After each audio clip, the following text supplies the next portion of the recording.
এমন একটি সময়ের সাক্ষ্য বহন করছে যা ইতিহাসের এক অনন্য দলিল হয়ে থাকবে। আমরা চাই এই বিচার হোক নিরপেক্ষ, প্রমাণ নির্ভর এবং ন্যায় ভিত্তিক। আমরা চাই এই বিচার শুধু বাংলাদেশের সামাজিক জীবনে সৃষ্ট গভীর ক্ষত মুছে না দিন, বরং এটি হোক এক আত্মাভিমানী জাতির ঐতিহাসিক পুনর্জাগরণ। This is the opening speech from the Chief Prosecutor. My Lord, we have submitted formal charge containing 105 pages, along with the other documents which contains 8,747 pages. এগুলোর মধ্যে ফর্মাল চার্জে আমরা মোট 5টি অভিযোগ এনেছি। সাক্ষীর সংখ্যা হচ্ছে 81 জন। তথ্যসূত্র মোট 5 খণ্ডে 2018 পৃষ্ঠা। জব্দ তালিকা এবং দালিলিক প্রমাণ মোট 8 খণ্ডে 4005 পৃষ্ঠা। শহীদদের তালিকা 10 খণ্ডে মোট 8747 পৃষ্ঠা। মোট 2724 পৃষ্ঠা। সর্বমোট ডকুমেন্টের পরিমাণ হচ্ছে 8747 পৃষ্ঠা। এখন আমি ফর্মাল চার্জ উপস্থাপনের জন্য, ফর্মাল চার্জ যেহেতু অনেক বড়, 2000 আপনি ফর্মাল চার্জে ইন্ডেক্স তৈরি করলে ভালো। এখানে আমরা যদি হেডিং দিয়েছি এবং সেটা হেডলাইন আছে সিকিউরিটি দিলে অসুবিধা নাই, সাবজেক্টের ইন্ডেক্স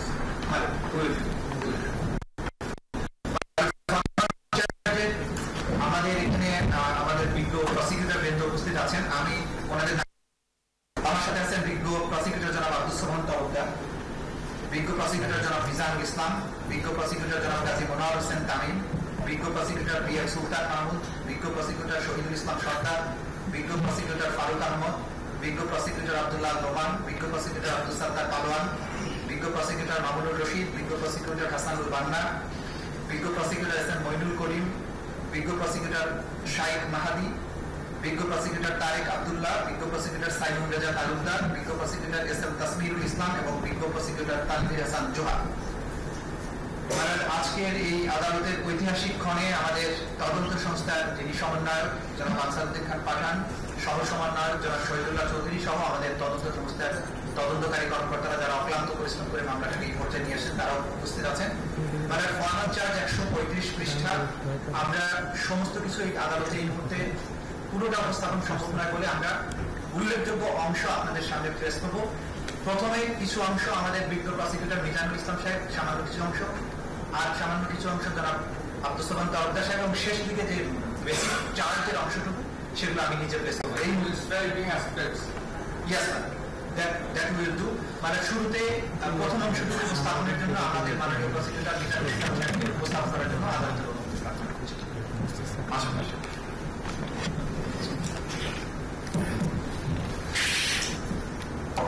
মাননীয় আদালত, লামের চিফ প্রসিকিউটর সাহেবের বক্তব্যের ধারাবাহিকতা যেটা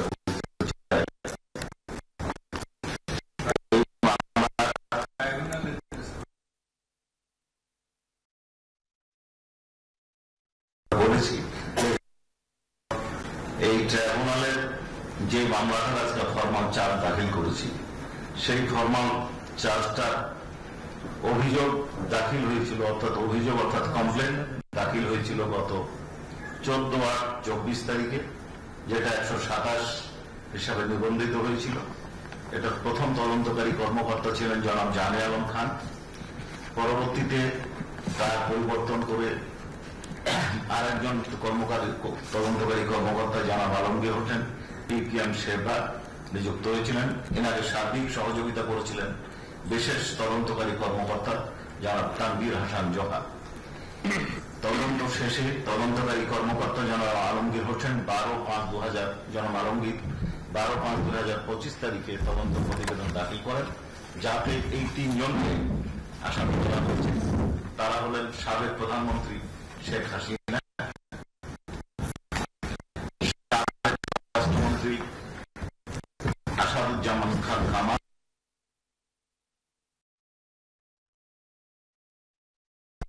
সংগৃহীত যে সমস্ত তথ্য উপাত্ত পত্র পত্রিকা পত্রিকা, মধ্যে ছিল পত্র পত্রিকা, ভিডিও, অডিও কল, বিভিন্ন প্রতিবেদন সংগ্রহ করে তিনি যে রিপোর্ট দিয়েছেন তার ভিত্তিতে আমরা এই ফরমাল চার্জ তৈরি করেছি জনাব আলমগীর সাহেবের সহায়তায়। সেইখানে আমরা মূল অভিযোগে যাওয়ার আগে আওয়ামী লীগের দুঃশাসন এবং আওয়ামী লীগ এবং শেখ হাসিনা কিভাবে ফ্যাসিবাদী শাসনে নিজেদেরকে রূপান্তরিত করেছিল, কিভাবে দেশে একটা স্বৈরাচারী প্রতিষ্ঠিত হয়েছিল, কিভাবে একটা একনায়কতন্ত্র প্রতিষ্ঠা হয়েছিল, তার কিছু ধারাবাহিক বর্ণনা মাননীয় ট্রাইব্যুনালে। বাংলাদেশে ফ্যাসিবাদ এই আওয়ামী লীগ দুঃশাসনের ইতিহাস 24 বিপ্লবের পটভূমি যেভাবে সংগঠিত হয়েছিল তার মূল বর্ণনাটা আমরা দেখেছি, মূল অবস্থানটা দেখেছি। জুলাই বিপ্লব 1 জুলাই থেকে 5 আগস্ট পর্যন্ত সাবেক প্রধানমন্ত্রী শেখ হাসিনা ফ্যাসিবাদী এবং সর্বগ্রাসী একনায়কতন্ত্রকে উৎখাত করা হয়েছিল। ছাত্র জনতার এই আন্দোলন দমনার্থে ফ্যাসিস্ট শেখ হাসিনার নেতৃত্বাধীন রাজনৈতিক মদতপুষ্ট আইন শৃঙ্খলা বাহিনীর ঘাতক সদস্যবৃন্দ এবং আওয়ামী লীগ এবং তার অঙ্গ সংগঠনের 14 দলীয় সশস্ত্র বাহিনী কর্তৃক সংগঠিত ব্যাপক মাত্রা পদ্ধতিগত আক্রমণ ও লক্ষ্যভিত্তিক নিপীড়ন যা আসামিদের জ্ঞাতসারে সংগঠিত হয়েছিল। এতে প্রায় 1.5 সহস্রাধিক মানুষকে হত্যা করা হয়েছে, 25 সহস্রাধিক মানুষের আহত, অঙ্গহানি ও দৃষ্টি শক্তি কমছে। আওয়ামী এই যে কারণে এই সরকারকে উৎখাত করতে জনগণ উদ্বুদ্ধ হয়েছিল, জনগণ এই আন্দোলনকে সমর্থন দিয়েছিল। এই আলোচনার জন্য প্রথমে আমাদেরকে আওয়ামী লীগের প্রথম শাসন আমল এবং বাংলাদেশ স্বাধীন হওয়ার স্বাধীনতা যুদ্ধের প্রেক্ষাপটে কিছু আলোচনা দরকার। সদ্য স্বাধীন দেশ একটা সম্ভাবনার দেশ হিসাবে, গণতান্ত্রিক আশা আকাঙ্ক্ষা এবং সুখী সমৃদ্ধশালী দেশ হিসাবে প্রতিষ্ঠার আকাঙ্ক্ষায় জনতা এই দেশ স্বাধীন করলেও 1971 সালে স্বাধীন হলেও আওয়ামী লীগ সরকার তাদের জনগণকে প্রদত্ত প্রতিশ্রুতি লঙ্ঘন করে একনায়কতন্ত্র, স্বৈরাচার এবং নিপীড়ন ব্যবস্থা কায়েম করেছিল, যার প্রথম পদক্ষেপ ছিল রক্ষী বাহিনী গঠন। এই রক্ষী বাহিনী গঠনের মাধ্যমে দেশের মানুষকে করা হয়েছিল, গুম করা হয়েছিল এবং শুধু তাই নয়, এই রক্ষী বাহিনীর কৃত অপরাধ যেন বিচারের আওতায় না আসে এই জন্য ওই আইনে একটা ধারা সংযোজন করা হয়েছিল যাতে তাদের কৃত যে কোনো কর্মকাণ্ডের জন্য তাদেরকে দায় মুক্তি দেওয়া হয়। এরপরে আমরা দ্বিতীয় বিষয় যেটা দেখতে চাই সেটা মাননীয় ট্রাইব্যুনালের সামনে উপস্থাপন করতে চাই, প্রথম সংসদীয় নির্বাচন। আমরা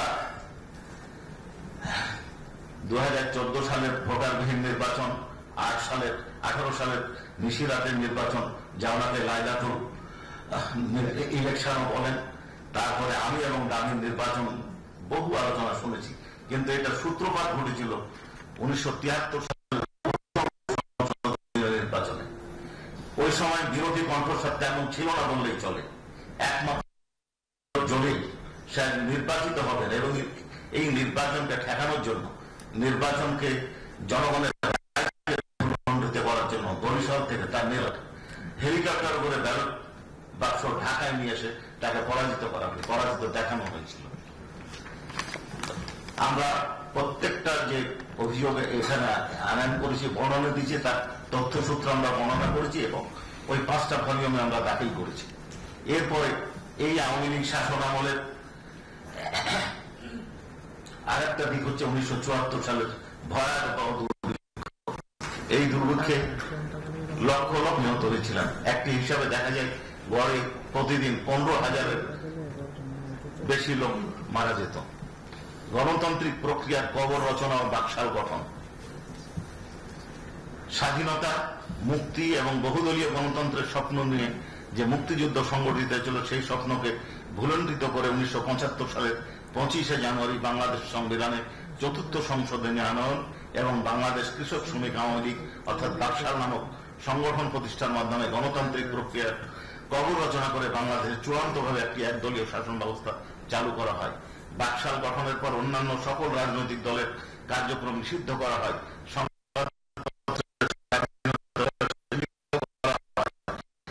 সমস্ত ক্ষমতা কেন্দ্রীভূত হয় এক ব্যক্তি অর্থাৎ যদি না তিনি বাকশাল প্রধান শেখ মুজিবুর রহমান কর্তৃক মনোনীত হতেন। এই বাকশাল প্রতিষ্ঠার মাধ্যমে মুক্ত সংবাদপত্রের কণ্ঠরোধ করা হয়। সরকার নিয়ন্ত্রিত 4টি পত্রিকা দৈনিক Bangla, daily Bangladesh Times, daily Bangladesh observer এবং সাপ্তাহিক বিচিত্রা বাদে সকল পত্রিকার প্রকাশনা বন্ধ করে দেওয়া হয়। এই 4টি অনুমোদিত পত্রিকাতেও সরকারি নিয়ন্ত্রণ আরোপ করে মানুষের মৌলিক অধিকার খর্ব করা হয়। বিরোধীদেরকে বিনা বিচারে আটক রাখার জন্য সংবিধান সংশোধন করে নিবর্তনমূলক আটক রাখার বিধান সম্বলিত আইন পাশ করার সুযোগ করে দেওয়া হয়। এই সদ্য স্বাধীন বাংলাদেশের গণতান্ত্রিক প্রক্রিয়াকে ধ্বংস করে দেয়, দেশকে ফ্যাসিবাদের রাষ্ট্রের দিকে ধাবিত করে। বাকশাল গঠনের প্রতিবাদে পার্লামেন্ট ও মন্ত্রিসভা থেকে পদত্যাগ করেছিলেন মুক্তিযুদ্ধের সর্বাধিনায়ক জেনারেল এম.এ.জি. ওসমানী এবং ব্যারিস্টার মইনুল হোসেন। বাকশালে যোগদান না করায় রাজশাহী সদর আসনের এমপি জনাব মঈনুদ্দিন আহমেদ মানিকের সংসদ সদস্য পদ বাতিল করে দেওয়া হয়। 1975 সালের 15ই আগস্ট পট পরিবর্তনের পর একদলীয় শাসন ব্যবস্থা বাতিল করে বহুদলীয় গণতান্ত্রিক ব্যবস্থার পুনঃযাত্রা শুরু করে। এই সুযোগে বাকশালী চেতনাধারী আওয়ামী লীগ সরাসরি একদলীয় শাসনের কথা না বললেও বহুদলীয় শাসনের মোড়কে তাদের কাঙ্ক্ষিত একদলীয় শাসন ব্যবস্থা প্রতিষ্ঠান স্বপ্ন বাস্তবায়নে পরিকল্পিতভাবে এগিয়ে নিতে থাকে। পরবর্তীতে 96 সালে আওয়ামী লীগ সরকার ক্ষমতায় আসীন হয়ে তাদের লুটপাটের ঐতিহ্য অনুসরণ 2001 সালে সাধারণ নির্বাচনে 4 দলীয় জোটের কাছে তারা নির্বাচনে পরাজিত হয়। 2008 সালের সেনা সমর্থিত সরকার অধীনে একটি সাজানো এবং পাতানো নির্বাচনে পুনরায় আওয়ামী লীগ ক্ষমতায় অধিষ্ঠিত হয়। সেই শেখ হাসিনার নেতৃত্বাধীন দলটি তখন থেকেই গণতন্ত্রের মোড়কে শেখ মুজিবুর রহমান প্রবর্তিত বাকশালী একনায়কতন্ত্র নতুন আঙ্গিকে পুনঃপ্রতিষ্ঠার জন্য ষড়যন্ত্র শুরু করে। এই আওয়ামী দুঃশাসন ও ফ্যাসিবাদের যে 15 বছর, তার মধ্যে বেশ কয়েকটা সেগমেন্ট আমরা ভাগ করেছি। তার মধ্যে প্রথম বিষয়টা হচ্ছে নির্বাচনী ব্যবস্থা ও গণতান্ত্রিক প্রক্রিয়া ধ্বংসকরণ। জি, এই ক্ষেত্রে আমরা কয়েকটা সাবটাইটেল করেছি। এক হচ্ছে 2008 সালে ষড়যন্ত্রের মাধ্যমে আওয়ামী লীগের ক্ষমতা দখল ও ক্ষমতা কুক্ষিগত করার জন্য তত্ত্বাবধায়ক সরকার বাতিল করা। 2রা জানুয়ারি 2007 সালের সশস্ত্র বাহিনী সামরিক শাসন কর্তৃক ক্ষমতার ব্যাকজোরে ক্ষমতায় এসে 100 তাদেরকে জন্য যে প্রক্রিয়াটা অনুসরণ করেছিল তার মধ্যে উল্লেখযোগ্য ছিল 130টা সংসদীয় আসনের সীমানা পরিবর্তন করে তাদেরকে নির্বাচিত হওয়ার সুযোগ করে দেওয়া হয়েছিল।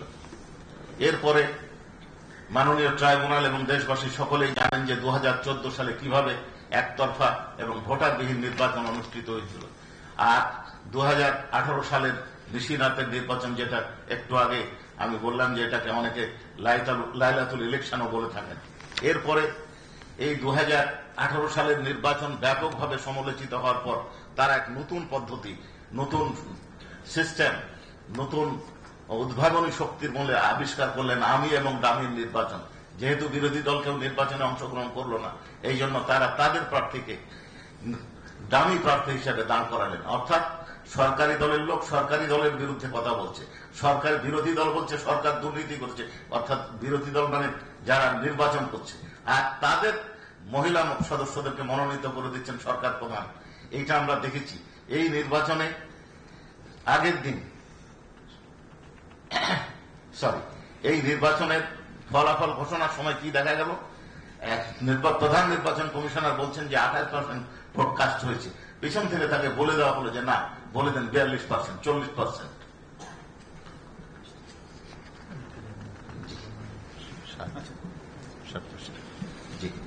এরপরে স্থানীয় নির্বাচন সম্পর্কে মাননীয় ট্রাইব্যুনাল এবং দেশবাসী জানেন কিভাবে এটাকে ভুলণ্ঠিত করা হয়েছিল, মানুষের রায়কে কিভাবে একজন নির্বাচিত হওয়ার পরে তাকে বাদ দিয়ে আরেকজনকে ভোট গণনা না করে ঘোষণা করে দেওয়া হয়েছিল নির্বাচিত চেয়ারম্যান এবং মেম্বার হিসেবে।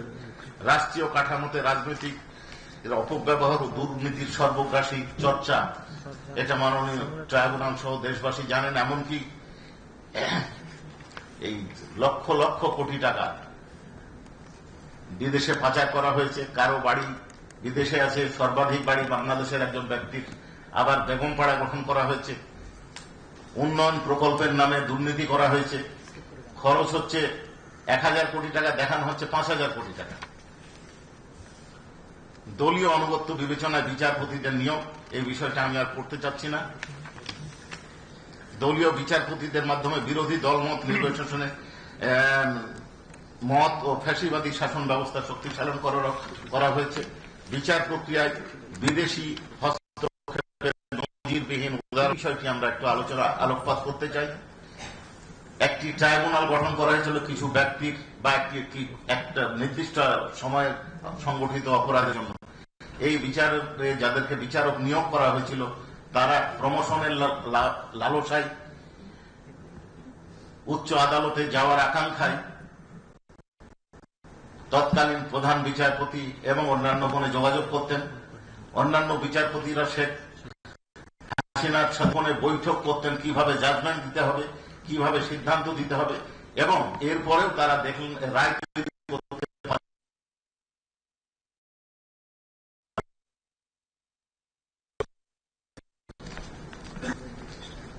বিচার বিভাগের উপর নিয়ন্ত্রণ আরোপ এবং প্রধান বিচারপতি অপসারণের জন্য যে সিস্টেমটা আমাদের দেশে গড়ে উঠেছিল 75 সালের 15ই আগস্টের পর থেকে, সেটাকে পরিবর্তন করে সুপ্রিম জুডিশিয়াল কাউন্সিল বাতিল করে সংসদের হাতে, অর্থাৎ আওয়ামী লীগ নিয়ন্ত্রিত সংসদের হাতে গুম ও বিচার বহির্ভূত হত্যাকাণ্ড, গুম এবং বিচার বহির্ভূত হত্যাকাণ্ড এটা নিত্য নৈমিত্তিক ঘটনা হয়ে দাঁড়িয়েছিল। এই সময় কেউ যদি সরকারের কোনো বিরোধিতা করতেন, কোন দল যদি বিরোধিতা করতেন, তাহলে সেই দলের নেতৃস্থানীয় ব্যক্তি বা তার সাথে সংশ্লিষ্ট ব্যক্তি বা তাদের সাথে যোগাযোগ যারা রাখতে করতেন তাদেরকে নিয়ে গিয়ে গুম করে দেওয়া হতো, অনেককে খুন করে দেওয়া হতো। এবং এমন একটা ভয়ের সংস্কৃতি তৈরি করা হয়েছিল যাতে জনগণ যেন এদের অপকর্মের কোন প্রতিবাদ না করে। পৃষ্ঠা 23,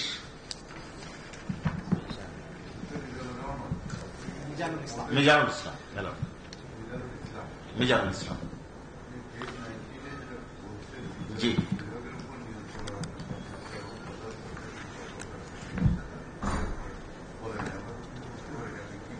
Yes, madam. Page 19. সাবেক প্রধান বিচারপতি জনাব সুরেন্দ্র কুমার সিনহা আওয়ামী লীগ সরকারের আস্থাভাজন হিসাবে প্রধান বিচারপতির পদে অধিষ্ঠিত হন এবং মানবতা বিরোধী অপরাধের বিচারের নামে আপিল বিভাগের প্রহসনমূলক বিচার ও রায়ের মাধ্যমে সরকারের এজেন্ডা বাস্তবায়নে সাহায্য প্রদান পূর্বক জামায়াত ও বিএনপি নেতাদের মৃত্যুদণ্ড কার্যকর করে। এখানে একটা উদাহরণ আমরা দিতে পারি, সেটা হচ্ছে আব্দুল কাদের মোল্লা সাহেবের জাজমেন্ট, রিভিউ জাজমেন্ট প্রকাশ করার আগেই শর্ট অর্ডারে তার মৃত্যুদণ্ড কার্যকর করা হয়েছিল। জি, কিন্তু শেখ হাসিনার সাথে বিচার বিভাগের নিয়ন্ত্রণ নিয়ে বিচারপতি এস.কে সিনহা চেয়েছিলেন বিচার বিভাগের প্রধান হিসাবে বিচার বিভাগের একচ্ছত্র নিয়ন্ত্রণ তার হাতে থাকবে। বিরোধের প্রেক্ষিতে ফ্যাসিবাদী আওয়ামী লীগ সরকার তৎকালীন প্রধান বিচারপতি এস.কে সিনহার উপর ক্ষুব্ধ হয়ে তাকে নজিরবিহীনভাবে গোয়েন্দা সংস্থা দিয়ে শারীরিক নির্যাতন ও ভয় ভীতি দেখিয়ে প্রথমে দেশত্যাগ ও পরে পদত্যাগ করতে বাধ্য করে। এটার তথ্যসূত্র আমরা এখানে পরিষ্কারভাবে উল্লেখ করেছি। এবং জি, এরপরে হেডলাইনটা সেগমেন্টটা পিলখানা ট্র্যাজেডি। ফ্যাসিবাদী শাসন প্রতিষ্ঠার ক্ষেত্রে ক্ষমতা গ্রহণের পরপরই আওয়ামী লীগ টার্গেট করে সেনাবাহিনীকে, পরের পৃষ্ঠা 10, 2009 সালে 25শে ফেব্রুয়ারি ঢাকার পিলখানায় অবস্থিত বিডিআর পরিবর্তিত নাম বিজেপি সদর দপ্তরে তথাকথিত বিদ্রোহ নামে সেনাবাহিনীর 57 জন দেশপ্রেমিক চৌকো সেনা অফিসার সহ 74 জনকে হত্যা করেন। বিদ্রোহকালীন সময়ে অবরুদ্ধ কর্মকর্তাদের উদ্ধার করতে তৎকালীন আওয়ামী লীগ সরকার যথাযথ ব্যবস্থা গ্রহণ না করে হত্যাকাণ্ডকে ত্বরান্বিত করেছে। পরবর্তীতে জনগণের জোরালো দাবি সত্ত্বেও বিডিআর মূলক তদন্ত কার্যক্রম পরিচালনা করেছে। বিচারের ষড়যন্ত্রের হোতাদেরকে বাদ দিয়ে কেবলমাত্র মাঠে থাকা সৈনিক ও জওয়ানদের বিচার কার্য পরিচালনা করেছে। 5ই আগস্ট বিপ্লবের পর এই রহস্য পুনরুদ্ধারের জন্য একটা কমিশন গঠন করা হয়েছে। এরপরে 20 পৃষ্ঠাতে শাপলা চত্বরের গণহত্যা 1, 3, 13। 5ই মে রাতের অন্ধকারে সমাবেশে অবস্থান ও নিরীহ নিরস্ত্র এতিম মাদ্রাসা ছাত্র সহ ছাত্র জনতার উপর রাতের অভিযান পরিচালনা করে অগণিত মানুষকে নিষ্ঠুরভাবে হত্যা করা হয়।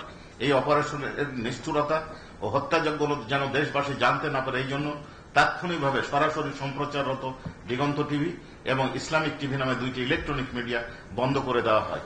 এই সংবাদ মাঝের অংশে আছে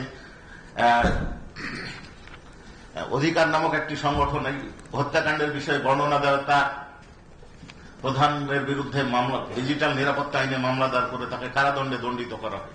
এরপরে গুম ও বিচার বহির্ভূত হত্যাকাণ্ড 21। ফ্যাসিস্ট আওয়ামী লীগ সরকার তার মেয়াদকালে ভিন্ন মতাবলম্বী, মানবাধিকার কর্মী, বিরোধী দল সহ যে কোনো ধরনের ভিন্ন মতকে নিপীড়ন ও নিষ্পর্শনের সমর্থক হয়ে উঠেছিল। এই সময় একটা রিপোর্টে দেখা যায় নিখোঁজ হয়েছিল 416 জন, আর একটা রিপোর্টে দেখা যায় 611 জন। তার মধ্যে হিউম্যান রাইটস ওয়াচের বক্তব্য এর মধ্যে 383 জন আর ফিরে আসেনি। প্রতিবেদনে 86 জনের গুমের কথা উল্লেখ হয়েছে এবং এরই ধারাবাহিকতায় এই নিষ্ঠুরতা এবং গুম খুনের সুরাহা না করায় 2001 সালে ডিসেম্বরে মার্কিন যুক্তরাষ্ট্র বাংলাদেশের র্যাপিড অ্যাকশন ব্যাটালিয়ন র্যাবের উপর মানবাধিকার চরম লঙ্ঘন করার জন্য নিষেধাজ্ঞা আরোপ করে।